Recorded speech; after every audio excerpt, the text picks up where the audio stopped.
All right, so we got our 7/16 drill bit and our drill. We're going to go ahead and actually drill our hole to put our quick connect fitting in here for our sample line. A couple things just to keep in mind. Again, if you got larger pipe, you may not be able to put this into the top. It may be better to put it into the side so we don't have a Venturi effect. Typically anything 4-inch and greater, you want to be mindful of that. You may not want to go into the very top of the pipe with the drill. You may want to insert your fitting into the side, so again we don't have an air gap, which could ultimately cause a Venturi effect. So with this, we have 3-inch pipe here. We're going to drill right into the top. This is going to be our influent line, so this is the line that's going to the actual sample vessel. This is our fresh water. We always want to make sure we're putting this directly after the filter, before any chemical injection point, any heater, any UV, any ozone.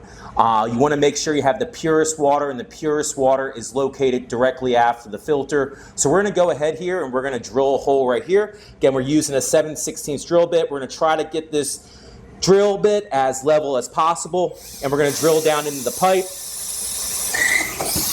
and pop it back out. All right, we now got our hole drilled. Next thing we got to do is get our 1/4-inch MPT tap, which is what we got right here. Again, 1/4-inch MPT tap.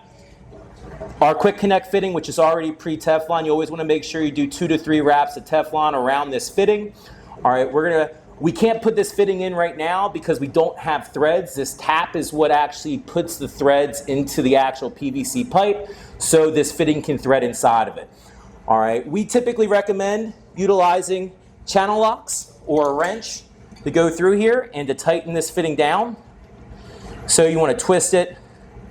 All right, one thing to keep in mind with a tap, you never want to bury this tap. This tap, you probably want to leave at least 3 or 4 of these threads, all right, exposed so you don't bury it. If you bury it, you'll potentially make the hole a lot wider than it needs to be, and you'll end up having to apply more Teflon, more lube or something to get it from not leaking. Okay, so again, we never want to bury this tap. This tap, we want to stay about 3 to 4 threads from the very top when we go and insert this. So we're going to use channel locks, and again, we're going to spin this down.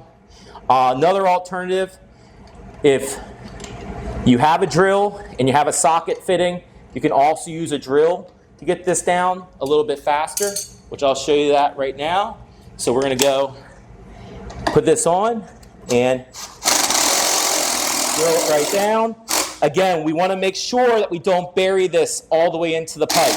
Okay, so we leave about 3 to 4 threads, which is where we're at right now. Again, you don't want to bury it, and then we're going to back it out. Take it out.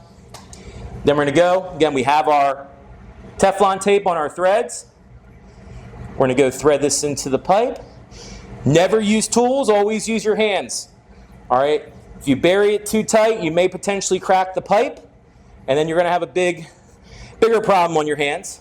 So hand tighten, then once the system gets fired up, if you see it leaking just slightly, slowly go, grab a pair of channel locks, tighten it a little bit, but it's always good to utilize your hands just to tighten this in.